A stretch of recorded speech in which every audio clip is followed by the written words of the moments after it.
Hello guys, good morning. मैं निर्भय sir एक बार फिर से आप लोग सभी का हम अपने ऑनलाइन प्लेटफॉर्म यूट्यूब फाइवर पे स्वागत करते हैं, वेलकम करते हैं। जोहार।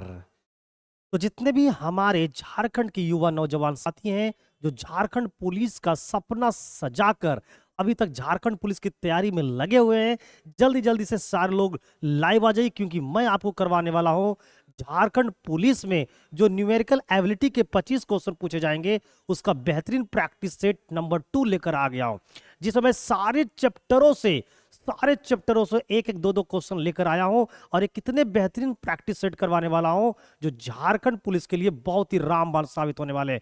तो ना लेट कीजिए, ना वेट कीजिए, अपने भी पढ़िए और अपने दोस्तों को भी एक बार लिंक को शेयर कर दो, फॉरवर्ड कर दो और क्लास को शुरू से अंत तक देखना, ताकि आपको हर एक कॉन्सेप्ट, हर एक चीजें आपको बेहतरीन तरीके से समझ में आ जानी चाहिए। मैं आपको एक एक चीज बताने वाला हूं, ना लेट करूंगा ना वेट करूंगा और जल्दी जल्दी से ये प्रैक्टिस सेट को क्या करूंगा, समाप्त करूंगा। ठीक है, तो चलिए जल्दी जल्दी से सारे लोग एक बार लाइव आ जाइए।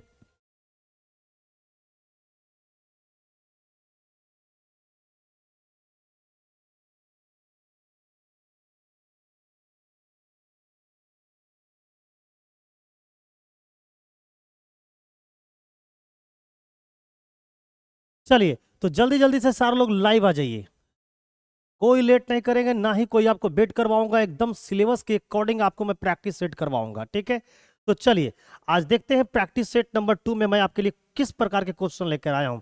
तो यहां पर जो मैथ्स जो पेपर 2 में पूछे जाएंगे, झारखंड पुलिस के पेपर 2 में मैथ्स के कितने क्वेश्चन पूछे जाने वाले हैं, 25 क्वेश्चन आपके आएंगे और मैं 25 का 25 यहां पर प्रैक्टिस सेट में करवाने वाला हूं। तो मेरे साथ शुरू से अंत तक बने रहिएगा। जितने भी हमारे भाई बहन, जितने भी हमारे जोहार साथी पहली बार हमारे चैनल पर विजिट किए हैं, वो एक बार क्लास को शुरू से अंत तक जरूर देखें और अच्छी अगर लगी तो एक बार चैनल को सब्सक्राइब कर लेना, बेल आइकन पर क्लिक कर लेना, ताकि आपको हर एक मैथ के प्रैक्टिस सेट का नोटिफिकेशन आपके मोबाइल के थ्रू मिल जाए।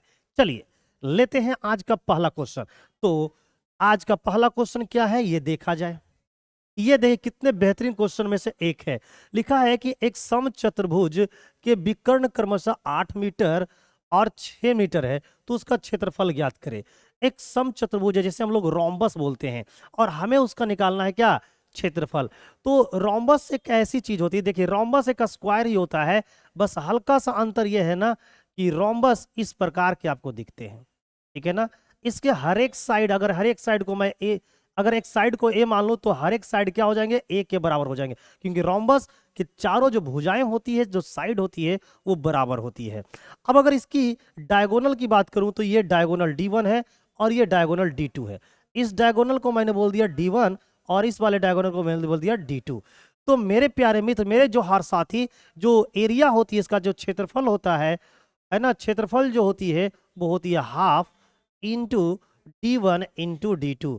अब हम लोग को कुछ नहीं करना है, ये रहा हाफ, पहले वाले विकर्ण जो 8 है इसको मान लेते हैं, पहले वाले को 8 मान लेते हैं और दूसरे वाले को हमने 6 मान लिया। अब हमें एरिया निकालना है, तो दोनों को गुना करके आधा कर दीजिए, 2 से काटेंगे ये 4 बार में, तो 6 गुना 4 हो गए 24, है ना। यूनिट किस में है, यूनिट है मीटर में, तो ये हो जाएंगे मीटर स्क्वायर। तो ये 24 metre square will be the area of this rhombus my dear जोहार साथी। तो इसका जो राइट आंसर है ऑप्शन नंबर ए, बी हो गया। ठीक है, आपका भी आंसर अगर बी है तो कमेंट बॉक्स में एक बार जल्दी से कमेंट कर दीजिए कि सर क्वेश्चन नंबर 1 का राइट आंसर बी होगा। लेकिन कमेंट करते समय एक बात का ध्यान दीजिएगा, जैसे हम क्वेश्चन नंबर 1 का राइट आंसर देने जा रहे हैं तो सबसे पहले क्वेश्चन नंबर 1 लिखेंगे और इसका अगर राइट आंसर बी है तो यहां पर हम लोग बी लिख देंगे। तो कमेंट बॉक्स में इस तरह से आंसर आपको करना है। अगर आपसे बनती है तो क्वेश्चन का जवाब कमेंट बॉक्स में जरूर दीजिए। और हाँ, यहां पर जो पेपर 2 में एक समान ज्ञान है 25 नंबर का क्वेश्चन, उसका भी प्रैक्टिस सेट आपको करवाया जाएगा, हिंदी भी करवाया जाएगा, आराम आराम से करते चले जाना। एग्जाम तो होनी ही होनी है, चाहे आज हो या कल, लेकिन प्रैक्टिस सेट में लगे रहोगे। नौकरी उसी का होता है जो प्रैक्टिस लगातार करते रहते हैं। क्रिकेट में शतक वही मारते हैं जो लगातार प्रैक्टिस करते हैं जाके ग्राउंड पे, पिच पे जाके। ठीक है, नेक्स्ट क्वेश्चन नंबर 2 में क्या बोला गया है, राम और रहीम, राम और रहीम एक दूसरे से 680 मीटर की दूरी पर है। देखिए राम और रहीम जो है एक दूसरे से 680 मीटर की दूरी पर खड़े हैं। वे क्रमशः 8 मीटर प्रति सेकंड और 9 मीटर प्रति सेकंड की गति से एक दूसरे की ओर क्या कर रहे हैं, दौड़ना स्टार्ट किए एक दूसरे की तरफ। यानी राम और रहीम की बात करें तो ये देखिए राम है और ये रहीम है। ठीक है ना, राम इधर की ओर चल रहा है और रहीम इधर की ओर चल रहा है, इसी को बोलते हैं एक दूसरे की तरफ बढ़ना। और दोनों के बीच की जो दूरी है वो आपको 680 किलोमीटर की दूरी है, 680 मीटर की दूरी। तो बोलता है कितने समय बाद आपस में मिलेंगे। तो आप लोग को पता है ना कि मीटिंग टाइम जो होता है वो क्या होता है, सेम होता है। मीटिंग टाइम क्या होता है, सेम होता है। तो मान लेते हैं कि टी समय बाद एक दूसरे से क्या होते हैं, मिलते हैं। तो टी सेकेंड में इसके द्वारा चला गया दूरी क्या होगा, तो भाई इसका स्पीड 8 है और टी सेकेंड में चलेगा तो कितना दूर चलेगा, 8 इंटू टी ये चलेगा। और ये 9 सेकेंड में चलेगा तो ये 9 इंटू टी चलेगा। और इनके द्वारा चली गई दूरी और इनके चली गई दूरी का योग जो होगा वो आपको 680 मीटर होंगे। बस यही तो काम करना था, कुछ भी नहीं करना है।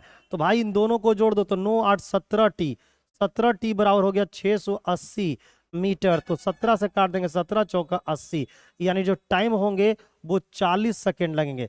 तो दोनों एक दूसरे से 40 सेकेंड बाद मिल जाएंगे। तो राइट आंसर हो जाएगा हमारा option number C. Option number C will be the right answer of this question. Okay, option number जो सी है वो बिल्कुल राइट आंसर हो जाएगा। तो क्या आपका भी राइट आंसर आपका ये आ रहा है ना। अब एक छोटा सा कंसेप्ट मैं यहां पर बता देता हूं, मेरे साथ साथ चलना, ध्यान देना बेहतरीन तरीके से। अब देखो जरा सा एक बात, मान लिया जाए ये राम और रहीम पर एग्जांपल आपको मैं दे देता हूं ताकि आपको सटीक ढंग से समझ में आए। ये देखिए राम है और ये रहीम है, ठीक है ना। राम इधर की ओर चलता है और रहीम इधर की ओर चलता है। और मान लिया जाए इनके बीच की दूरी जो है वो डी है, ठीक है ना। अब इनका स्पीड जो है वो x किलोमीटर प्रति घंटा है और इनका स्पीड है y किलोमीटर प्रति घंटा। क्लियर है। अब आप जरा सा समझिए, दोनों एक ही समय में, मतलब जितना बजे राम इधर की ओर चलना स्टार्ट करता है उतना ही बजे रहीम भी इधर की चलना स्टार्ट करता है। तो अगर दोनों का स्टार्टिंग टाइम सेम है, या फिर क्वेश्चन में अगर स्टार्टिंग टाइमिंग के बारे में कुछ भी नहीं बोला गया तो आपको ये समझ कर चलना है कि स्टार्टिंग टाइम सेम होगा। तो ये सपोज कर लो इधर चला और ये चला देखो इधर, तो ये इतना दूरी चला और ये चला इतना दूरी। तो देखो तो दोनों मिलकर ये पूरा, जब ये चला इतना दूरी और ये चला इतना दूरी, तो दोनों दूरी को अगर जोड़ दोगे तो डी किलोमीटर निकल जाएगा, ठीक है ना। तो ये इधर की ओर चल रहा है और ये इधर की ओर चल रहा है। तो भाई ये क्या है, अपोजिट डायरेक्शन में चल रहा है ना। तो अपोजिट डायरेक्शन में जब भी चलेंगे तो क्या काम करेगा, रिलेटिव स्पीड। रिलेटिव स्पीड बोलते हैं इसको, जिसको हम लोग सापेक्ष गति बोलते हैं। और रिलेटिव स्पीड क्या होता है, अपोजिट डायरेक्शन में दोनों का स्पीड जुट जाता है। तो ये हो गया x प्लस वाई, ये दोनों जुट गया। और रिलेटिव स्पीड को जब हम टाइम से गुना कर देंगे तो ये बीच की दूरी निकल जाएगा। तो रिलेटिव है ना, रिलेटिव स्पीड को जब हम लोग टाइम, कौन सा टाइम, मिलन टाइम, ये इतने समय, देखो यहां से यहां चला तो इनको जो समय लगा और ये जो यहां से यहां चला इनको जो समय लगा, ये दोनों समय क्या होंगे, सेम होंगे, ठीक है ना। तो मिलते हैं कितने समय में, तो मिलते हैं टी समय में। तो भाई रिलेटिव स्पीड को जब टाइम से गुना कर दोगे, मीटिंग टाइम से गुना कर दोगे, तो ये निकल जाएगा क्या, डिस्टेंस, यानी कि डी निकल जाएगा। तो ये चीजें आपको माइंड में सेट कर लेना है। जैसे मैंने अभी क्या किया, रिलेटिव स्पीड को जोड़ दो, इनका स्पीड है 8, इनका स्पीड है 9, तो रिलेटिव स्पीड कितना हो जाएगा, तो 9 7 17, और मीटिंग टाइम टी हो गया। तो यहाँ से क्या निकल जाएगा, दूरी कितना हो गया, 680। बस एग्जाम में इतना ही तो काट देना है, तो ये आंसर निकल जाएगा। टाइम कितना निकल जाएगा, 40 सेकेंड। तो बस एग्जाम में इतना करना है और आपका आंसर निकल कर तैयार हो जाएगा। क्लियर है। तो उम्मीद करता हूं मेरे जो हर साथी, अगर क्लास अच्छी लग रही है तो एक बार क्लास को लाइक कर दीजिए, चैनल पर पहली बार विजिट किए हैं तो एक बार चैनल को सब्सक्राइब कर लीजिए, ठीक है ना। और हमारे साथ शुरू से अंत तक बने रहिए ताकि आपको हर एक कॉन्सेप्ट बेहतरीन तरीके से मैं सिखा पाऊं, समझा पाऊं। क्वेश्चन नंबर 3 में क्या बोल रहा है, जरा से इधर देखिए आराम से। क्वेश्चन नंबर 3 में बोल रहा है, यदि एक चतुर्भुज यानी कि क्वाड्रिलेटरल के कोनों का जो अनुपात है वो 3 5 और 3 5 9 और 13 के अनुपात में दे, तो सबसे बड़े कोनों का कोण ज्ञात करिए। सबसे बड़ा कोण हमको निकालना है। तो देखिए ये 3 है, ये 5 है, ये 9 है और ये 13 है। भाई ये सब कोण का जो वैल्यू है वो हमारे रेशियो में दिए हुए हैं।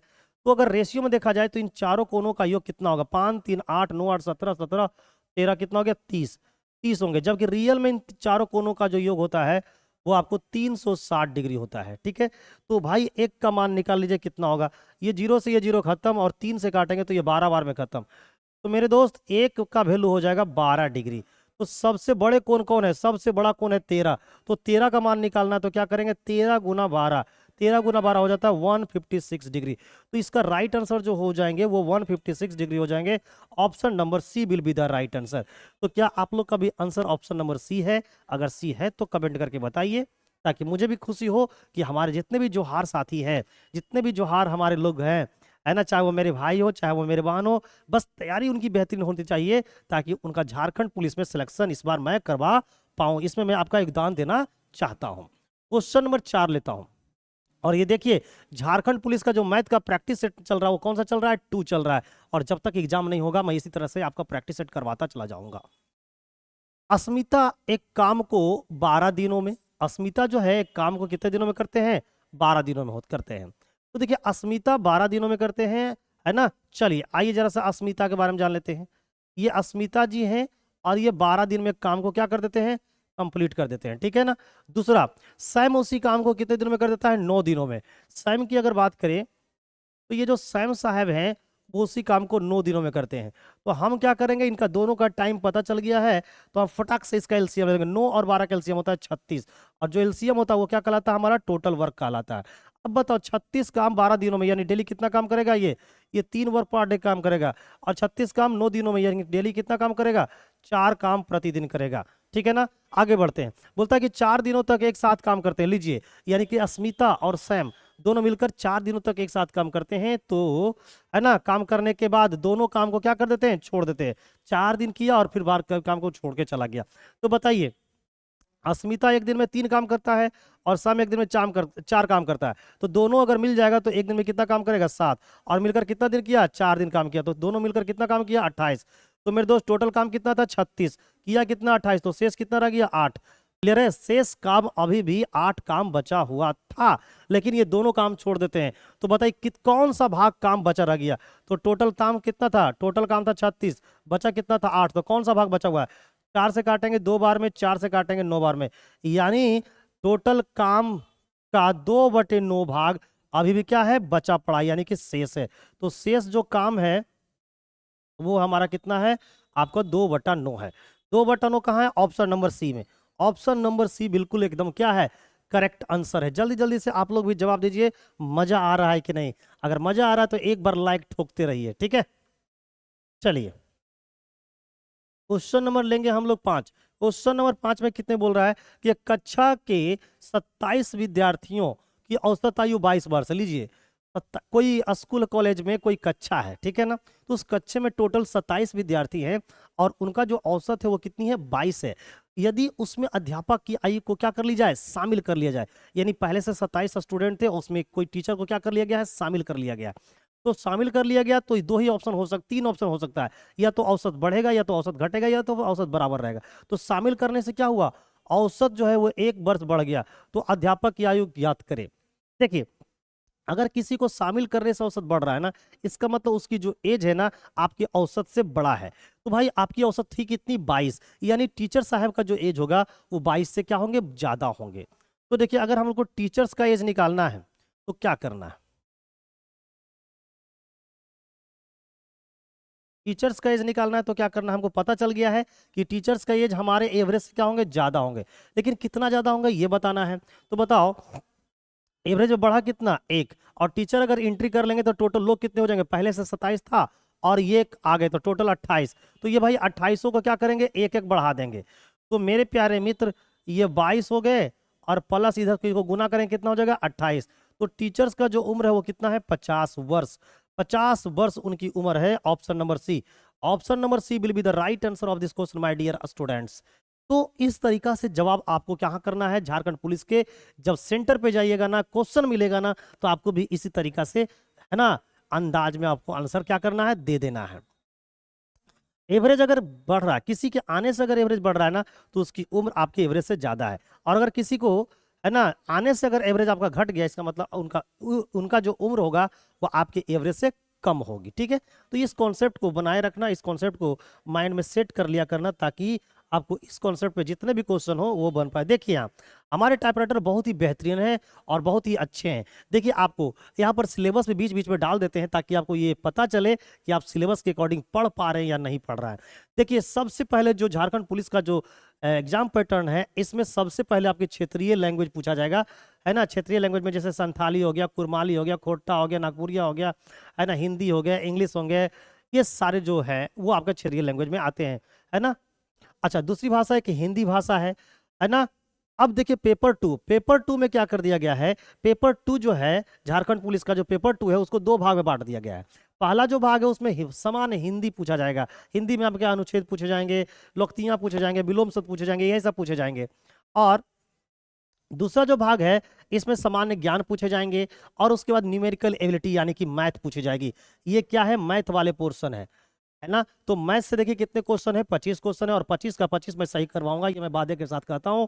अगर आप मेरे साथ जुड़े रह गए झारखंड एग्जाम के, पुलिस के एग्जाम से पहले तक, तो 25 में 25 मैं पुक्का आपको सही करवा दूंगा। और उसके बाद समान ज्ञान में सब कुछ इसमें मिला हुआ है, history, polity, economic, geography, general science, physics, chemistry, biology, current affairs, सब कुछ मिला हुआ है, सबको मिला दिया इसमें और लिखा है क्या है, सामान्य ज्ञान, ठीक है ना। और यहाँ से 25 क्वेश्चन आने वाले हैं आपको, अंग्रेजी भाषा से सॉरी हिंदी भाषा से आपको 50 क्वेश्चन आने वाले हैं।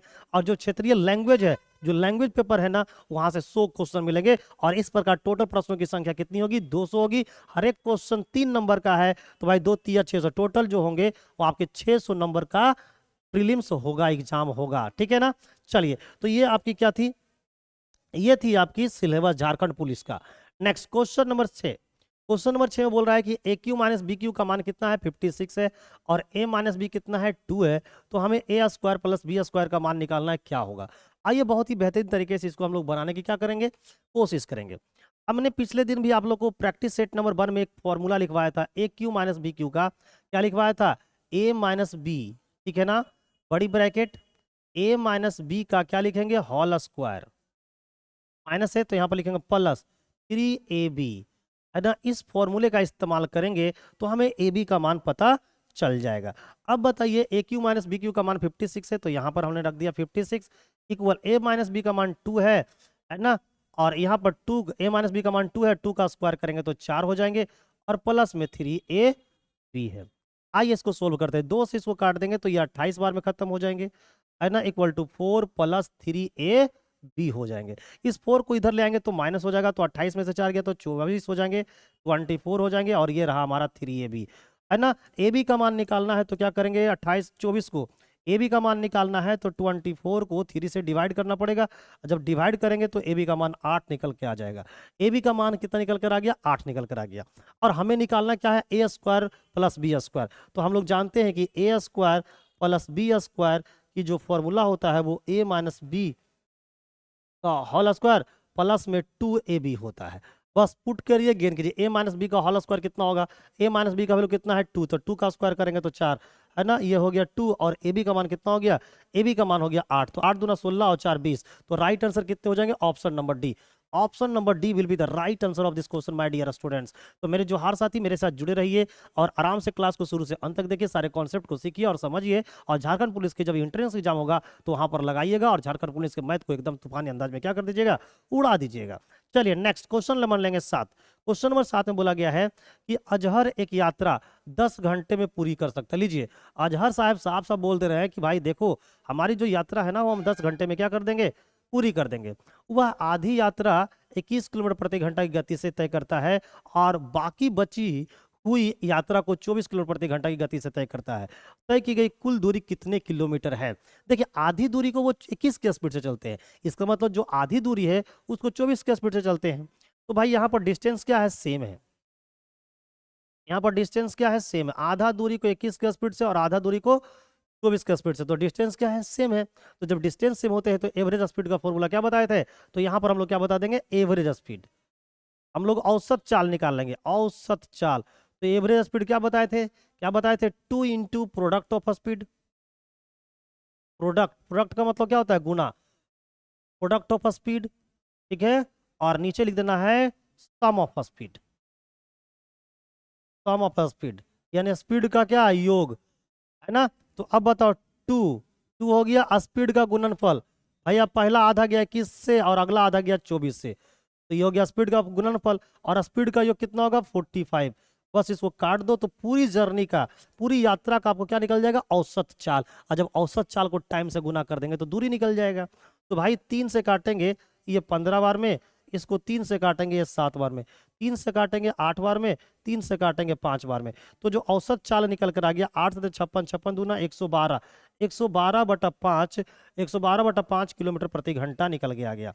अब हमें डिस्टेंस निकालना, तो क्या करेंगे, डिस्टेंस निकालने के लिए क्या करना है, ये आपको एवरेज स्पीड कितना है 112/5, और टाइम कितना लगा था 10, दोनों को गुना कर देंगे, हमारा डिस्टेंस निकल के आ जाएगा। 112 गुना 2 कितना होगा 224 किलोमीटर प्रति, 224 किलोमीटर हमारा क्या है डिस्टेंस है। ऑप्शन नंबर सी बिल्कुल क्या है, सही है। क्लियर है, ऑप्शन नंबर जो सी हो बिल्कुल क्या है, सही है। तो जब कभी भी इस तरह का क्वेश्चन आपको मिलेंगे जिसमें सेम डिस्टेंस हो कि भाई पहले इतना दूरी को इस स्पीड से, अगले उतना ही दूरी को इस स्पीड से, तो ऐसे कंडीशन में एवरेज स्पीड निकालने के लिए क्या करना है कि 2 इंटू स्पीड का गुना कर देना, और नीचे में स्पीड का योग से क्या कर देना, डिवाइड कर देना। देखिए मैंने स्पीड को गुना किया और स्पीड के योग से डिवाइड कर दिए, तो पूरी यात्रा यानी कहने मतलब पूरी 10 घंटा तक हमारी गाड़ी की क्या स्पीड रही होगी ये निकल कर आ गया। तो भाई हमारी गाड़ी की जो एवरेज स्पीड रही होगी वो 112/5 किलोमीटर प्रति घंटा रहा, और भाई 10 घंटा मुझे समय लगा, तो मेरी डिस्टेंस मैंने कितना कवर किया, तो डिस्टेंस आपने 224 किलोमीटर कवर कर लिया। नेक्स्ट क्वेश्चन नंबर लेंगे 8। क्वेश्चन नंबर 8 में बोला गया है कि एक कैंप में 180 विद्यार्थियों के पास 20 दिनों के लिए राशन है। देखिए विद्यार्थी 180 है और उसके पास राशन जो है वो कितने दिनों के लिए, 20 दिनों के लिए है। पता यदि राशन 25 दिनों तक चलाना है, मान लिया जो वो राशन को हमको 25 दिनों के लिए चलाना है, तो हमसे पूछा है तो कितने विद्यार्थियों को कैंप छोड़कर चले जाना चाहिए, कितना विद्यार्थी को हम इस कैंप से निकाल देंगे कि जो खाना है 20 दिन का वो 25 दिन चल पाए। तो उसके लिए कुछ करना नहीं है, बताइए, है ना। 180 विद्यार्थी है और ये 20 दिनों का खाना है। अगर इस खाने को 25 दिन चलाना है तो कितने विद्यार्थी की आवश्यकता पड़ेगा, ये पहले निकालिए, कितने विद्यार्थी की आवश्यकता पड़ेगा।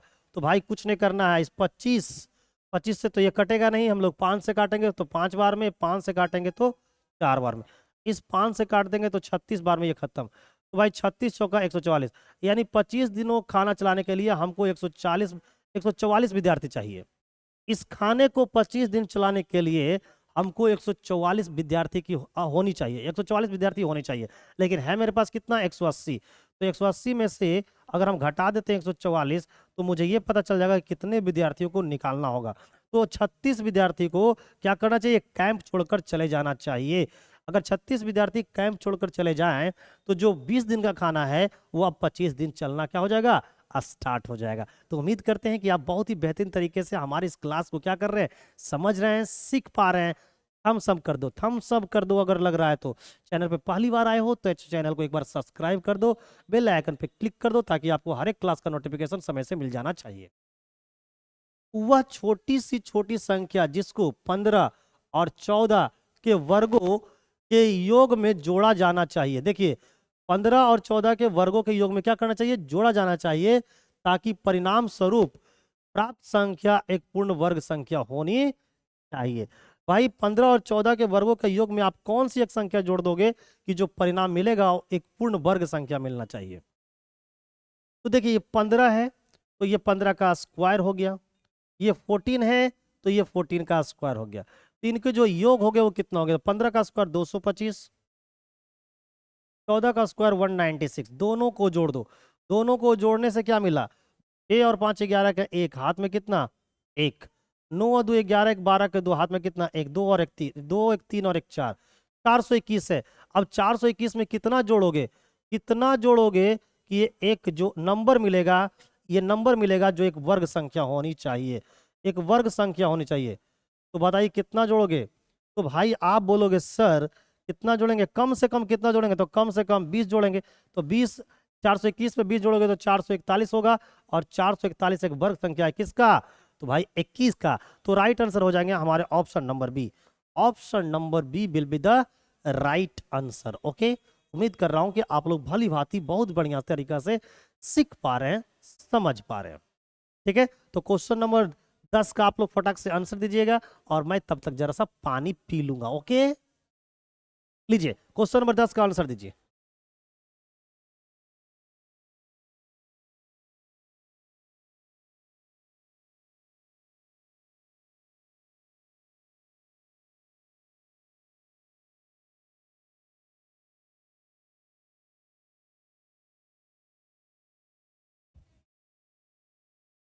चलिए देखिए क्वेश्चन नंबर 10 क्या बोल रहा है। कह रहा है कि एक त्रिभुज का जो परिमाप है वो कितना है, 28 सेंटीमीटर। परिमाप यानी कि परिधि जिसको भी हम लोग बोल सकते हैं। यदि लंबाई चौड़ाई की 5/2 गुना है, लंबाई जो है वो चौड़ाई का 5/2 गुना, किसका 5/2, चौड़ाई का। तो जिससे कंपेयर करते हैं उसकी वैल्यू कितनी होती है, नीचे होती है। इसका मतलब जो चौड़ाई है और ये हमारा क्या लंबाई, भाई जो लंबाई है वो चौड़ाई का 5/2 गुना, चौड़ाई का कंपेयर हो रहा है चौड़ाई से, तो चौड़ाई की वैल्यू कहाँ होगी, नीचे। तो नीचे कौन है, 2 है। 2 किसका वैल्यू है, चौड़ाई का। यानी चौड़ाई कितना है, 2। तो बाकी जो बचा बचा कौन है, 5, यानी कि लंबाई कितना होगा, 5। ठीक है ना। त्रिभुज की लंबाई है ना, त्रिभुज की लंबाई और चौड़ाई ज्ञात करें। त्रिभुज की लंबाई और चौड़ाई ज्ञात करें। अरे चलिए, लंबाई जो है, यदि एक लंबाई की चौड़ाई, एक त्रिभुज का परिमाप 28 सेंटीमीटर है। यदि लंबाई चौड़ाई की 5/2 गुना है तो त्रिभुज की चौड़ाई और लंबाई ज्ञात करें। त्रिभुज की लंबाई और चौड़ाई होता है क्या? अरे भाई, यहाँ पर त्रिभुज नहीं होना चाहिए, यहाँ पर आयत होना चाहिए, है ना। आयत होना चाहिए मेरे प्यारे मित्र, आयत होना चाहिए। यानी कि ट्रायंगल नहीं, रेक्टेंगल होना चाहिए। रेक्टेंगल होना चाहिए, ठीक है, रेक्टेंगल होना, याद करिए, ये आयत होना, ठीक है। तो अब देखो, यहाँ पर आयत होंगे ना कि त्रिभुज होंगे। मिस्टेक हो गया है टाइपराइटर से हमारी, आयत होगी, ठीक है ना। अच्छा, अब बताओ, आयत की परिमाप कितना दिया, 28। तो परिमाप क्या होता है, लंबाई और चौड़ाई का योग का डबल होता है। लंबाई और चौड़ाई को योग करो तो योग करें तो कितना आ रहा है, 5 और 2 7। और अगर इस 7 का डबल कर देंगे तो क्या निकल जाएगा, परिमाप। परिमाप निकल जाएगा। तो परिमाप कितने हो गए, परिमाप हो गए 14। लेकिन रियल में परिमाप कितना है, 28। तो 14 का वैल्यू कितना दे रखा है, 28। तो एक का वैल्यू कितना है, एक का वैल्यू है 2। एक का वैल्यू अगर 2 है तो हमसे पूछा क्या है, हमसे पूछा चौड़ाई ज्ञात करे। भाई चौड़ाई ज्ञात पूछा, लंबाई और चौड़ाई ज्ञात करे। तो एक का वैल्यू 2 है तो 5 का वैल्यू 10, तो लंबाई हो जाएंगे 10 और 2 का वैल्यू हो जाएंगे 4। तो लंबाई 10 और चौड़ाई 4, लंबाई 10 और चौड़ाई 4, लंबाई 10 और चौड़ाई 4। Option number B, option number B will be the right answer. Okay, तो इसी चीज को तो क्या करना है, कॉन्सेप्ट के रूप में समझना है, और बाकी तो चीजें आसान है। चलिए लेते हैं क्वेश्चन नंबर 11। क्वेश्चन नंबर 11 में क्या बोल रहा है, यदि कॉट ए बराबर है 12/5 तो sine A plus cos A into cosec A कितना होगा, कितना होगा। आइए जरा सा इसको बना लेते हैं। ये साइन ए है, ठीक है ना, sign A plus cos A, और इसको गुना कर देना है किससे, कॉसेक ए से। तो मेरे जोहार साथी, अगर साइन ए और कॉसेक ए को गुना करोगे तो साइन ए हो जाएगा इंटू कॉसेक ए हो जाएंगे प्लस कॉस ए हो जाएंगे इंटू कॉसेक ए हो जाएंगे। समझ जाना, आराम से समझना, कोई दिक्कत नहीं है। हम लोग को पता है कि sine A into cosec A, इसका मान कितना होगा, 1 हो जाएगा। प्लस साइन ए प्लस ये क्या है, कोस ए, कोस ए है, ठीक है ना। और ये क्या है, कॉसेक, कॉसेक किसका उल्टा होता है, साइन का।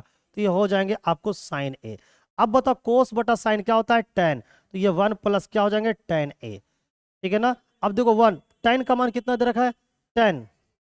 कोस बटा साइन क्या होता है, कोट होता है, मिस्टेक, ये कोट होता है, कॉट ए हो जाएगा। अब कोट ए का मान दिया हुआ 12/5, तो यहाँ पर 12/5 पुट कर दो। अब सोल्व कर दो, आंसर सही आ जाएगा। एक 5 को 1 से गुना करेंगे तो 5, और 5 को 12 में जोड़ेंगे कितना हो जाएगा, 17, और नीचे कितना है, 5। तो भाई फाइनल जो आंसर आ जाएगा वो 17/5 आ जाएगा, option number B. Option number जो बी है वो एकदम करेक्ट आंसर है, ठीक है। चलिए एक बार जितने लोग हमारे साथ पहली बार जुड़े हैं, क्लास को शुरू से अंत तक देखिए, और अगर क्लास अच्छी लग रही है तो फिर बिना बोले आपको क्या करना चाहिए, रिजल्ट दे देना चाहिए। और रिजल्ट क्या है, थम्स अप कीजिए। चलिए क्वेश्चन नंबर लेंगे हम लोग 12। 12 में क्या बोला है कि दो क्रमागत छूट, एक है 12% और दूसरा है 5%, ये समतुल्य एकल छूट की प्रतिशत क्या होगी। हमको एकल छूट निकालना है, तो एकल छूट निकालने के लिए क्या करना होता है, आइए। जैसे मान लिया जाए दो डिस्काउंट है, एक डिस्काउंट का नाम D1 है और दूसरा डिस्काउंट का नाम D2 है। ये डिस्काउंट की परसेंटेज आपको दे रखी है। अब इन दोनों डिस्काउंट को आपको कन्वर्ट कर देना है किसमें, सिंगल में। तो इस सिंगल में कन्वर्ट करने के लिए एक चीज करना है, क्या करना पड़ेगा, तो भाई सिंगल में कन्वर्ट करना है। तो सिंगल में कन्वर्ट के लिए क्या करना है, एक बार D1 और D2 को क्या करना है, जोड़ देना है। और फिर क्या करना है, D1 और D2 दोनों को गुना करके 100 से डिवाइड करके इसको घटा देना। तो ये कन्वर्ट हो जाएगा D1, ये कन्वर्ट हो जाएगा सिंगल परसेंटेज में। तो यहाँ पर D1 का मान कितना है, 12, तो ये हो जाएंगे 12। और D2 का मान कितना है, 5, ये रहा 5 माइनस 12 गुना 5 और डिवाइड कर दो 100 से मेरे दोस्त। तो ये आ जाएंगे सिंगल डिस्काउंट में। तो 12 पचे 60, 60 को 6 से 60 को अगर 100 से डिवाइड करोगे तो 0 पॉइंट कितना आ जाएगा, 6 आ जाएंगे। और ये 12 5 कितने हो जाएंगे, 17 माइनस का, तो 17 में से 0.6 जाएगा तो क्या हो जाएगा, 16.4%। तो अगर आपको कोई व्यक्ति पहले 12%, बाद में अगर आपको 5% डिस्काउंट देता है, इसका मतलब यह है कि सब मिलाकर आपको वो व्यक्ति 16.4% की डिस्काउंट आपको दे रहा है। ऐसा मत सोचना कि पहले 12% दिया बाद में 5% दिया तो सब मिलाकर 17% का डिस्काउंट दिया।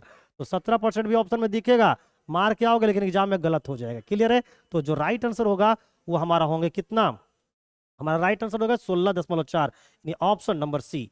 Option number C will be the right answer of this question मेरे जोहार साथी। Next question number 13। Question number 13 में क्या कह रहा, आइए देखते हैं। लिखा है कि एक समबाहु, यहां पर एक होगा, एक समबाहु त्रिभुज ट्रायंगल जिसका नाम क्या है, एबीसी में DEF क्रमशः AB BC और AC का क्या है, मध्य बिंदु है। देखिए एक समबाहु त्रिभुज है, एक समबाहु त्रिभुज है, ठीक है ना। अब इस त्रिभुज का नाम क्या है, ABC। तो ये रहा A, ये रहा B और ये रहा C। अब इनका मिड पॉइंट ये रहा, इनका मिड पॉइंट ये रहा और इनका मिड पॉइंट ये रहा, ठीक है ना। अब भाई, तो भाई क्या बोला गया है कि DEF, तो ये रहा D, ये रहा E और ये रहा F। तो हमसे पूछा है तो त्रिभुज BEFD, BEFD ये जो शेप बन रहा है इसका क्या नाम होगा। तो ये साफ साफ दिख रहा है कि BEFD जो होगा वो एक पैरेललोग्राम होगा, है ना, एक समानांतर चतुर्भुज होगा, एक समानांतर चतुर्भुज होगा। Option number C, option number C will be the right answer. अगर सारे को मिड पॉइंट को मिला दो, जैसे में BEFD, ये जो शेप दिख रहा है ना, एक क्या है, तो एक समानांतर चतुर्भुज है, ठीक है ना। क्या है, एक समानांतर चतुर्भुज है। क्लियर है। नेक्स्ट, अगर इस तरह से, अगर इस तरह से मिला दिया जाए, देख लो ये इस तरह से अगर ऐसे मिला दोगे ना, ऐसे मिला दोगे ना, तो फिर ये भी एक क्या निकल के आएगा, या ऐसे कंडीशन में इस चार गो ट्रायंगल मिलेगा, एक ट्रायंगल, दो ट्रायंगल, तीन ट्रायंगल, चार ट्रायंगल, और ये चारों ट्रायंगल का जो क्षेत्रफल होगी वो बराबर होगी, ठीक है। तो ये सब कॉन्सेप्ट को आपको माइंड में क्या करते रहना, सेट करते रहना। क्वेश्चन नंबर 14, 13,680 13,680 को 3 भागों में इस प्रकार विभाजित किया गया है कि पहला भाग तीसरे भाग का, देखिए कंपेयर किससे हो रहा है, तीसरे भाग का, है ना, पहला भाग तीसरे भाग का, यानी कंपेयर हो रहा है तीसरे भाग से। तो कंपेयर जिससे होगा उसकी वैल्यू कहाँ होगी, नीचे। तो तीसरा वाला भाग कौन होगा, 5, और पहला वाला भाग कौन होगा, 3। तो भाई पहला वाला भाग का नाम अगर A दे दें और दूसरा वाला का नाम B दे दे, तो तीसरा वाला भाग का नाम है C। तो भाई तीसरे भाग से कंपेयर हुआ तो इसका मान तो हो जाएगा 5। क्लियर है,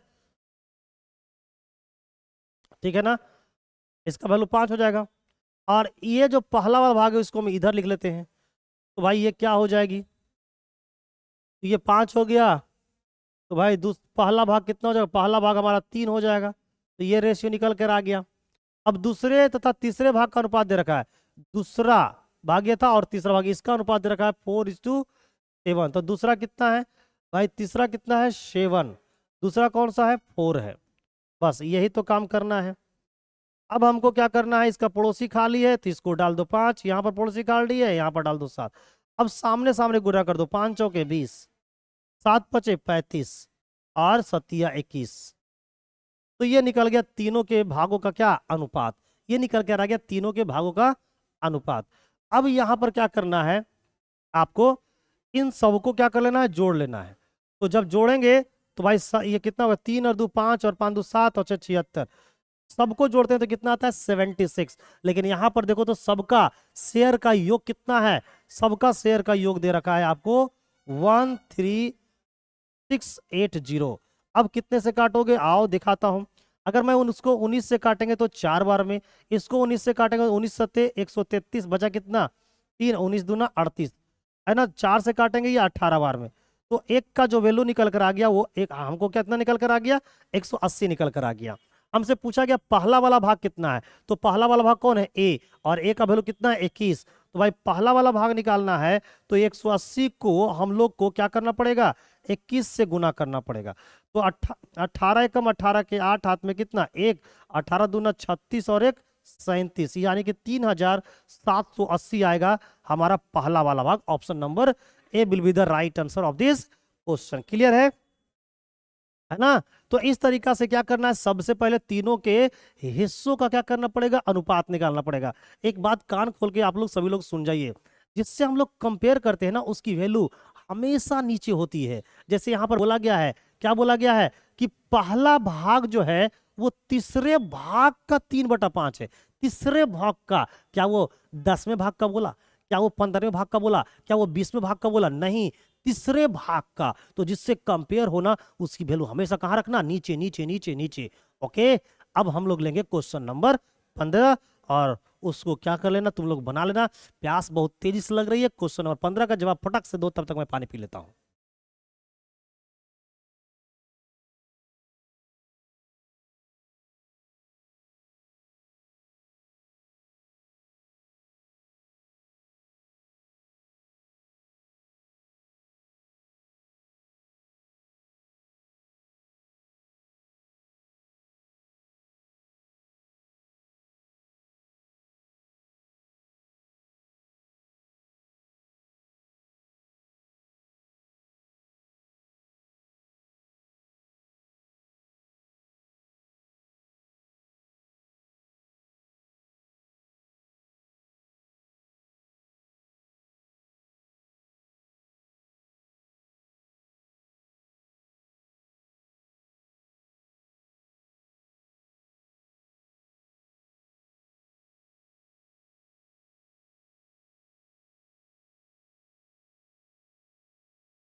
चलिए, तो उम्मीद करता हूं कि आप लोग आंसर दे चुके होंगे। चलिए, बहुत लोगों का कमेंट आ चुका है, सर आंसर ये होगा, आंसर ये होगा।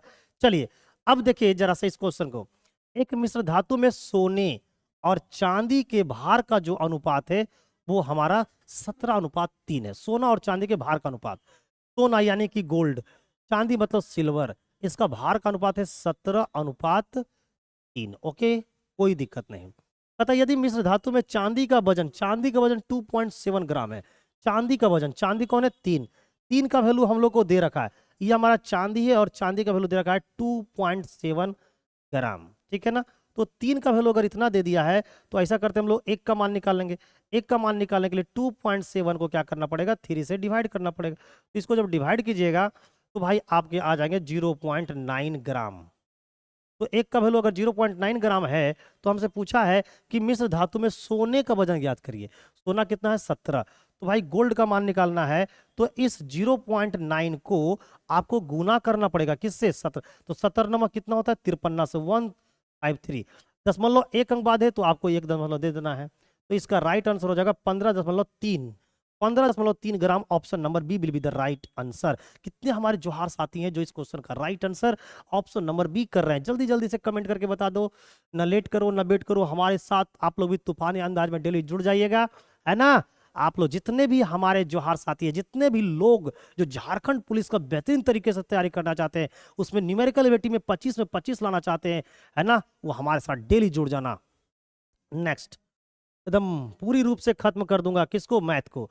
क्वेश्चन नंबर 16, क्वेश्चन नंबर 16 क्या कह रहा है, आइए जरा देखते हैं।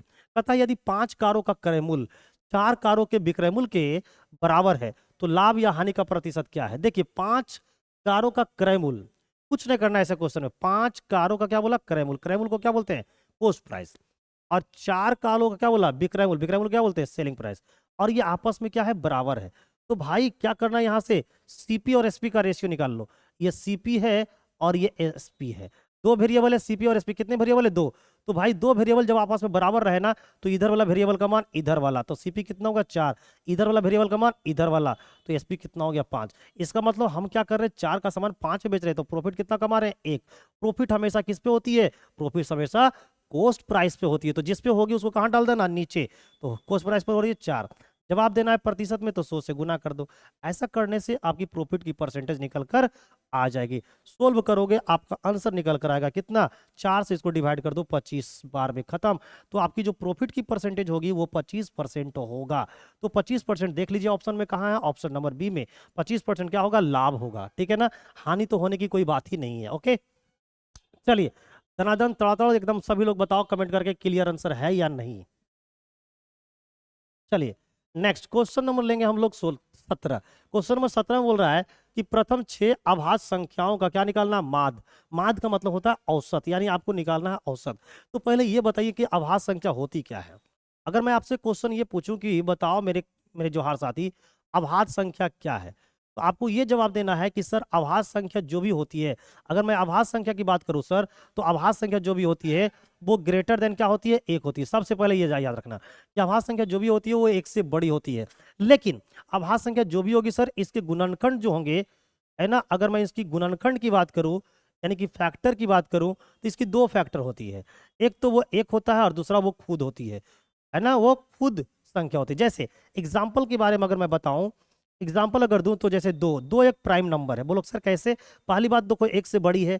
दूसरी बात कि 2 खुद कटती है 2 से, और किससे कटेगी? 1 से। इसके अलावा किसी और से ये नहीं कटेगी। जिसका मात्र 2 फैक्टर हो, ठीक है, एक खुद और एक इसके अलावा किसी और से ना कटे, उसको हम लोग बोलते हैं प्राइम नंबर यानी कि आभाज्य संख्या। तो प्रथम 6 आभाज्य संख्या, तो पहला तो 2 हो गया, दूसरा हो जाएंगे हमारा 3, तीसरा हो जाएगा हमारा 5, चौथा हो जाएगा हमारा 7, और पांचवा हो जाएंगे 11, फिर हमारे 13। तो ये प्रथम 6 आभाज्य संख्या है। हमें इनका क्या निकालना? औसत निकालनी। तो सबको जोड़ देते हैं, सबको जोड़ दो। औसत निकालनी है तो सबको जोड़ के टोटल संख्या से क्या कर देना है? डिवाइड। तो सबको जोड़ दीजिए। सबको जब जोड़िएगा तो कितना आएगा? देख ली तो 2 और 3 5, 5 5 10, 10 और 17, 17 10 27 और 1 28, 28 और 10 38 और 3 41। तो भाई जोड़ने से 41 आएगा। टोटल संख्या कितनी है? 6। तो जो माध्य होगा वो 41/6 होंगे। Option number C will be the right answer. Option number C will be the right answer of this question my dear students. Next, clear है? उम्मीद करता हूं कि आप लोगों को बेहतरीन तरीके से समझ में आ रही होगी, मजे के साथ आप लोग पढ़ रहे होंगे। और झारखंड पुलिस की तैयारी को इस बार एकदम क्या करना है? चरम सीमा तक ले जाना है, ताकि झारखंड पुलिस में जितने भी सिलेक्शन लेना चाहते हैं उनका एक बार में सिलेक्शन कंफर्म हो जाए। क्वेश्चन नंबर 18, एक निश्चित साधारण ब्याज की दर पर एक राशि जो है 8 वर्षों में क्या हो जाती है? स्वयं का 3 गुना। लीजिए, यानी जो पैसा है उस साधारण ब्याज की दर पर क्या हो गया? 8 वर्ष में 3 गुना हो गया। नेक्स्ट आगे बढ़ते हैं। और समान ब्याज दर पर, यानी कि दर में कोई चेंजिंग नहीं की गई है, दर वही है, ठीक है। तो समान ब्याज दर पर क्या हो गया है कि राशि क्या गुना हो गया है? 5 गुना होने में कितना समय लगेगा? आपको पता है कि पैसा अगर वही है, रेट अगर वही है, तो 3 गुना होने में कितना समय लगता है? 8 गुना। लेकिन अगर उसी पैसे को मुझे 5 गुना करना है तो टाइम कितना लगेगा? आओ इसको कैसे खत्म करते हैं, देख लो। यहाँ देखिए, पैसा मान लो 1 रुपया था, ठीक है, इसे बना दिया मैंने 3 रुपया, ठीक है। तो बताओ 3 गुना हो गया कि नहीं? अब बताओ समय कितना लगा? समय लगा 8। ओके माय डियर, अब बताओ 1 रुपया था, हो गया 3 रुपया, तो ब्याज कितना मिला? ब्याज मिला आपको 2। लेकिन अगर इसी पैसे को हमें कितना करना है? 5 गुना। 5 गुना करना, तो ये बताओ अगर 1 रुपया को 5 गुना बनाना है तो भाई ब्याज कितना मिलेगा? 4। और आप लोग सभी को पता है कि साधारण ब्याज में इक्वल टाइम इंटरवल पे इक्वल ब्याज मिलते हैं। तो अब देखो तो 8 साल में 8 साल में कितने ब्याज मिल रहे हैं? 8 साल में 2 ब्याज मिल रहे हैं। तो अगले भी 8 साल में 2 ब्याज मिलेंगे। तो हमको ब्याज कितना करना है? देखिए 2 का क्या करना है? डबल। ब्याज क्या हो रहा है? डबल। तो टाइम क्या हो जाएगी? डबल। तो टाइम डबल कर दो, तो यहाँ का समय निकालने के लिए क्या करना है? इस टाइम को डबल कर देना है। तो 8 गुना 2 यानी कि 16 वर्ष। तो भाई अगर उसी पैसे को 4 गुना करना है तो समय लगेंगे 16 वर्ष, है ना। साधारण ब्याज में एक बहुत बड़ी कंसेप्ट यह है कि इक्वल टाइम इंटरवल पे इक्वल ब्याज मिलते हैं। जैसे अगर पहले 4 वर्ष में 10 रुपया मिल रहा है तो अगले भी 4 वर्ष में आपको 10 रुपया मिलेगा। क्लियर है? साधारण ब्याज की एक कॉन्सेप्ट है। तो देखिए, तो 8 वर्ष में अगर 2 रुपया ब्याज मिल रहा है, भाई 8 वर्ष में 2 रुपया, तो कितने वर्ष में 4 रुपया? तो आप बोलोगे सर 8 वर्ष में अगर 2 रुपया मिल रहा है तो अगले भी 8 साल में 2 रुपया मिलेगा, तो सब मिलाकर 4 रुपया हो गया ब्याज आपके पास। तो 4 रुपया ब्याज करने के लिए आपको 8 वर्ष का समय चाहिए, है ना? चलिए, वाह, चलिए नेक्स्ट आगे बढ़ते हैं। क्वेश्चन नंबर 19 में बोला गया है कि दो संख्याओं अरे रे बाबू, ये सोना चांदी क्या हो गया? दो संख्याओं का जो महत्तम समवर्तक है वो 24 है। क्लियर है? दो संख्या हमारे पास है और उन दोनों संख्याओं का HCF जो है वो कितना है? 24 है। और बोला लघुत्तम समवर्तक, है ना, तथा इसका लघुत्तम समवर्तक जो है LCM जो है निम्न में से कौन सा हो सकता है? आप एक बात को ध्यान देना, मैंने आपको पिछले क्लास में बताया था, कभी न कभी पढ़ाया है, या तो CGL में पढ़ाया होगा या फिर आप लोगों को पुलिस में बताया। क्या बताया है? HCF एक ऐसी नंबर होती है जिससे सारी चीजें कटेगी, चाहे वो LCM उस संख्या का हो, चाहे वो खुद संख्या हो, चाहे उस संख्याओं का योग हो, चाहे संख्याओं का अंतर हो, HCF से सब कटना चाहिए।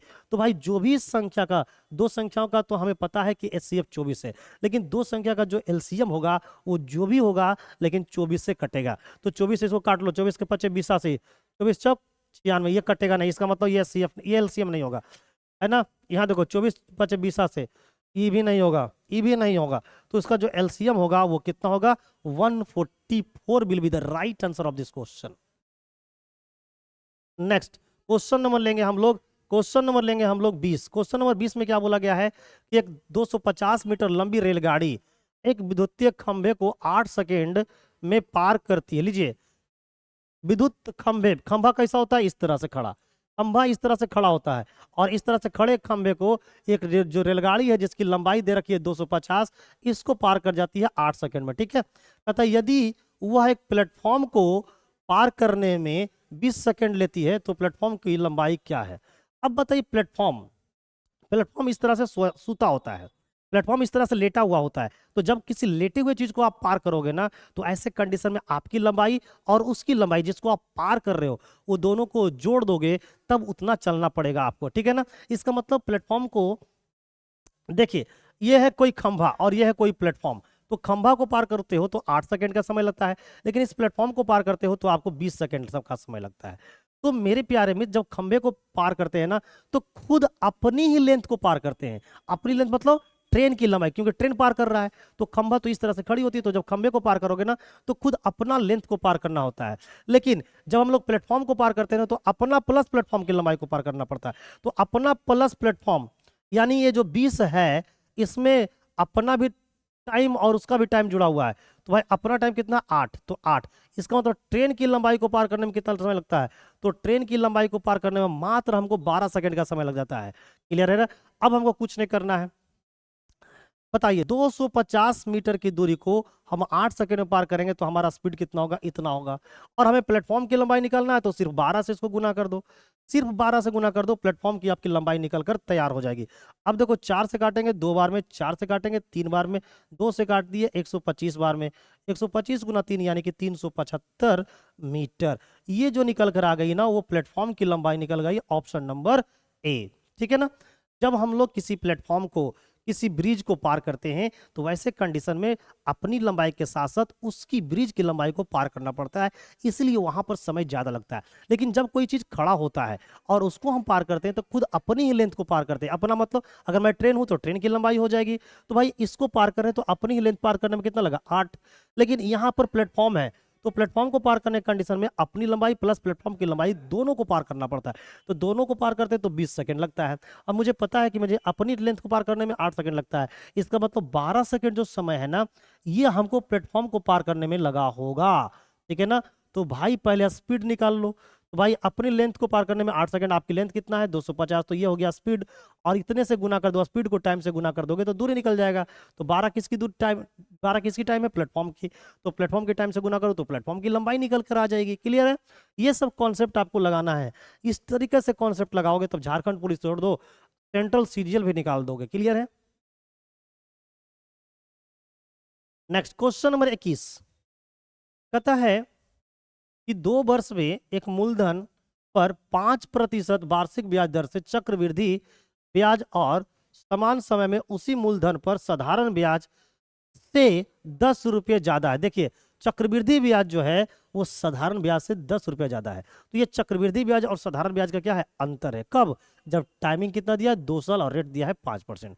अब आप लोग को पता है कि अगर टाइम एकदम सीख जाओ, अगर टाइमिंग कभी भी 2 दिया जाए, है ना, और अगर रेट कितना है, R% है, तो ऐसे कंडीशन में CI और SI की जो अंतर होती है ना, वो अंतर क्या होती है, रेट का स्क्वायर डिवाइड बाई 100, है ना, और ये आती है परसेंट में। तो रेट कितना दिया हुआ है, रेट दिया हुआ है यहाँ पर 5, तो 5 का स्क्वायर 25, और 25 को 100 से डिवाइड कर दोगे तो ये निकल जाएगा 0.25%। ये निकल के आएगा CI और SI का अंतर। तो परसेंट में देखा जाए तो CI और SI का अंतर 0.25% है, लेकिन रुपया में देखा जाए तो कितना है, 10 रुपया। अब बताओ 0.25% मतलब कितना होता है, 1/4। 1/4, तो 1/4% का मान अगर 10 रुपया है तो 1% का मान कितना होगा, 1% का मान होगा 40 रुपया। गुना हो जाएगा तिरछा तिरछी, गुना हो जाएगा तिरछा तिरछी। हमें निकालना है मूलधन। तो एक बात को याद रखें, मूलधन जो होती है परसेंट में अगर मूलधन की बात, ये परसेंट में अगर मूलधन की बात करें तो ये होती है 100%। और इस एक का वैल्यू को 100 बनाना है, तो एक का वैल्यू अगर 100 बनाना है तो 2 जीरो क्या कर दो, चिपका दो, तो निकल कर आ गया 4000। तो इस क्वेश्चन में जो प्रिंसिपल होंगे वो कितने हो जाएंगे, 4000 हो जाएंगे। ऑप्शन नंबर जो सी है वो एकदम करेक्ट आंसर है, मस्त आंसर है, जबरदस्त आंसर है। तो एग्जाम में जब भी क्वेश्चन CI और SI का क्वेश्चन पूछा जाए और अगर अंतर दे दिया जाए और टाइमिंग अगर 2 साल दिया तो आप इस कॉन्सेप्ट पे पुट कीजिएगा और आंसर को निकाल लीजिएगा। क्वेश्चन नंबर 22 क्या बोला गया, देखिए ए और बी की आयु का अनुपात जो है वो 1:2 है। 7 वर्ष बाद उनकी आयु का अनुपात जो है ये भी दे रखा है, लीजिए 1:2 भी दे रखा है ना। ए 1:2 क्या है, वो आयु का अनुपात था, लेकिन 7 वर्ष बाद देखा गया तो आयु का अनुपात कितना हो जाता है, 3:5 हो जाता है। देखिए अभी जो अनुपात देखा गया है ना, ए और बी का अनुपात हमको पता है, ए और बी का जब अनुपात हम लोग निकालते हैं तो आता है 1:2, ठीक है ना। लेकिन भाई 7 वर्ष जैसे ही इससे आगे जाते हैं, इस अनुपात से यहां से 7 वर्ष जैसे ही इसमें प्लस करते हैं, प्लस कितना करते हैं, 7, तो भाई जो हमारा अनुपात है वो कितना हो जाता है, 3:5 हो जाता है, ठीक है ना। तो मेरे को बताओ कि ये वाला अनुपात, पहला वाला अनुपात और ये वाला अनुपात, दोनों में टाइमिंग का अंतर कितना है। आप बोल रहे हो सर पहला वाला अनुपात प्रेजेंट का है और बाद वाला अनुपात 7 साल बाद का, यानी दोनों में टाइमिंग का जो गैपिंग है वो 7 साल का है ना, 7 साल का है। तो ये डिफरेंस को यहाँ रख देना, 7 को यहाँ रख देना। अब क्रॉस मल्टीप्लिकेशन करो, 5 गुना 1 कितना होगा, 5, और 3 गुना 1 कितना होगा, 6। तो 5, 1 गुना 5 5, और 3 गुना 2 6, इन दोनों का अंतर निकाल लो, 5 और 6 का अंतर कितना होगा, 1। उसी तरह से 7 या 21 और 7 5 35, दोनों का अंतर निकालो कितना आएगा, 14। तो 1 का वैल्यू कितना निकल कर आ गया, 14 निकल कर आ गया। हमसे पूछा उनकी वर्तमान आयु ज्ञात करें, वर्तमान आयु ज्ञात करिए, तो 1 का वैल्यू कितना है, 14, तो इनकी वर्तमान उम्र 14 साल होगी और इनका 2 का वैल्यू हो जाएंगे 28। तो ए और बी का जो वर्तमान उम्र हो जाएगा वो 14 और 28, ऑप्शन नंबर ए हो जाएंगे, ठीक है ना। ऑप्शन नंबर क्या हो जाएंगे, ए हो जाएंगे। नेक्स्ट क्वेश्चन नंबर लेंगे हम लोग 23। क्वेश्चन नंबर 23 में क्या बोला गया, देखिए आइए इसको भी हम लोग क्या करते हैं, बहुत ही बढ़िया तरीके से बना देते हैं। यदि sec theta minus tan theta का मान 1/√3 हो तो sec theta plus tan theta का मान क्या होगा। ये क्वेश्चन मैं कितने बार आप लोग को बता चुका हूं कि अगर सेक के साथ टैन आ जाए, अगर sec theta minus tan theta है ना का मान अगर P दे दिया जाए और इसका पॉजिटिव में पूछ लिया जाए, जैसे ये निगेटिव दिया है, अगर पॉजिटिव पूछ लिया जाए है ना, sec theta plus tan theta का मान, तो ये हो जाएंगे आपको इसका जस्ट उल्टा 1/P। क्लियर है ना। और अगर sec theta plus tan theta का मान 1/P है और इसका निगेटिव पूछा जाए तो इसका उल्टा कर दीजिएगा तो P हो जाएगा। तो मेरे दोस्त बताओ sec theta minus tan theta का मान अगर 1/3 है तो sec theta plus tan theta का मान कितना हो जाएगा, इसका मान 3 हो जाएगा, 3 हो जाएगा, ओनली 3 हो जाएगा। 1/3 का उल्टा क्या हो जाएगा, 3। इस कॉन्सेप्ट को माइंड में सेट कर लो, ओके। क्वेश्चन नंबर लेंगे हम लोग 24। क्वेश्चन नंबर 24 में क्या बोल रहा है कि एक संख्या के 2 अंकों का जो योग है वो कितना है, 10। एक संख्या के 2 अंकों का जो योग है वो कितना है, 10। यदि अंक आपस में बदल दिए जाते हैं तो इसका मान 18 बढ़ जाता है। देखिए, तो सबसे पहले देखो, ये अंकों का योग यहाँ भी 10 है, अंकों का योग यहाँ भी 10 है, अंकों का योग यहाँ भी 10 है, अंकों का योग यहाँ भी 10 है। ऐसे क्वेश्चन को हम लोग ऑप्शन से क्या कर सकते हैं, बना सकते हैं। लेकिन सब जगह देख लिए तो अंकों का योग कितना है, 10 है। तो पूछा हमसे क्या है, संख्या का पता लगाइए। अब देख लो कौन सी ऐसी संख्या है जिसमें अगर 18 जोड़ देंगे, है ना, उलट देंगे तो 18 बढ़ जाएगा। तो इसको उल्टोगे तो कितना हो जाएगा, ये 6 और 4 हो जाएंगे। अब घटा के देखो तो 14 में से 6 गया 8, ई बच गया 5, 5 में से 4 गया 1। यस, तो पहला ही ऐसा संख्या है, 46 एक ऐसी संख्या है जिसको अगर उलट दिया जाए तो भाई इससे 18 क्या हो जाता है, अधिक हो जाता है। तो ये जो बातें लिखी गई है वो तो पहली नंबर यानी ऑप्शन नंबर ए में ही क्या हो गया, प्रूफ हो गया। तो आगे बढ़ने की कोई आवश्यकता ही नहीं है। तो यहां पर राइट आंसर हो जाएंगे ऑप्शन नंबर ए। चलिए लास्ट क्वेश्चन लेते हैं, जल्दी से बताइए इसका राइट आंसर क्या होगा। कहता है यदि अंकित मूल्य पर 20% की छूट देने के पश्चात किशोर 12% का लाभ कमाता है तो अंकित मूल्य क्रय मूल्य से कितना प्रतिशत अधिक है। जल्दी से कमेंट करके बताइए, अंकित मूल्य जो है वो क्रय मूल्य से कितना प्रतिशत अधिक है। जब कभी भी आपके क्वेश्चन में डिस्काउंट की परसेंटेज दे दी जाए और प्रॉफिट की परसेंटेज दे दी जाए तो ऐसे कंडीशन में हम लोग सीपी और एमपी का रेशियो को आसानी से निकाल सकते हैं। सीपी और एमपी का रेशियो को आसानी से निकाल सकते हैं। अब लोग सर कैसे निकाल सकते हैं, तो आइए मैं बताता हूं। तो 100 में देखिए लाभ अगर दिया हुआ है तो 100 में देखिए क्या करना है, तो करना क्या है, 100 में से डिस्काउंट की परसेंटेज को घटा के सीपी तरफ लिख देना है, और 100 में अगर प्रॉफिट दिया है तो प्रॉफिट की परसेंटेज को जोड़कर एमपी की तरफ लिख देना है, और इसका क्या लेना है, अनुपात। और यही जो अनुपात आएगा वो सीपी और एमपी के अनुपात के बराबर आते हैं। तो डिस्काउंट की परसेंटेज कितनी है, डिस्काउंट की परसेंटेज 20, तो 100 में से 20 गया तो 80, और प्रॉफिट की परसेंटेज कितना है 12, तो 100 में 12 जोड़ेंगे कितना हो जाएगा 112। क्लियर है, ये निकाल लेंगे हम लोग रेशियो। अब देखिए परसेंट से ये परसेंटेज खत्म हो जाएंगे। कितना काटोगे, 16 से काटोगे 5 बार में, 16 से काटोगे 7 बार में। अब बताओ सीपी कितना है 5, एमपी कितना है 7, तो कितना बढ़ाओगे 2 बढ़ाओगे। कहां से बढ़ाया, 5 से बढ़ाया। तो भाई एमपी जो है वो कितना परसेंट बढ़ा हुआ है, भाई परसेंटेज में निकालना है तो क्या करोगे 100 से गुना कर दो, 5 से काट दो, कितने बार में खत्म हो गया 20 बार में। यानी जो अंकित मूल्य है वो 40% बढ़ा हुआ है मेरे दोस्त, 40%। ऑप्शन नंबर आपको 40 will be the right answer of this question my dear student. तो जो सेट नंबर 2 लेके आया था, मैथ का प्रैक्टिस सेट नंबर जो मैं 2 लेकर आया था, वो पूरी रूप से आपको क्या कर दिया हूं, खत्म कर दिया हूं। अब आपको रिव्यू देना आपका काम है। आपको ये कमेंट करके बताना है कि जो मैथ का प्रैक्टिस सेट नंबर 2 जो झारखंड पुलिस के लिए मैं लेकर आया हूं, इसका सोल्यूशन आप लोगों को कैसा लगा, बेहतरीन तरीके से सीख पाए, समझ पाए, ये भी कमेंट करके बताइएगा। और ये भी कमेंट करके आपको बताना है कि ये जो 25 क्वेश्चन का प्रैक्टिस सेट जो न्यूमेरिकल एबिलिटी का चल रहा है, मैथ का चल रहा है, जिसका प्रैक्टिस सेट नंबर 2 है, इसमें आपने कितने क्वेश्चन का जवाब ईमानदारी से और सही समय पर सोल्व करके निकाले हो। कमेंट करके जरूर बताना। और मुझे यह भी कमेंट में चाहिए कि आप लोग झारखंड के किन किन जगहों से, किन किन जिलों से हमारे इस क्लास को देख पा रहे हैं। तो मेरे जोहार साथी, आप लोग सभी को आज हम क्या करते हैं, विदाई लेते हैं आप लोगों से। ठीक है, मिलेंगे प्रैक्टिस सेट नंबर आप लोगों से 3 में। Thank you guys, bye bye. आपका जो बचा उचा दिन है वो एकदम मस्त जाए, खुशी से बीते।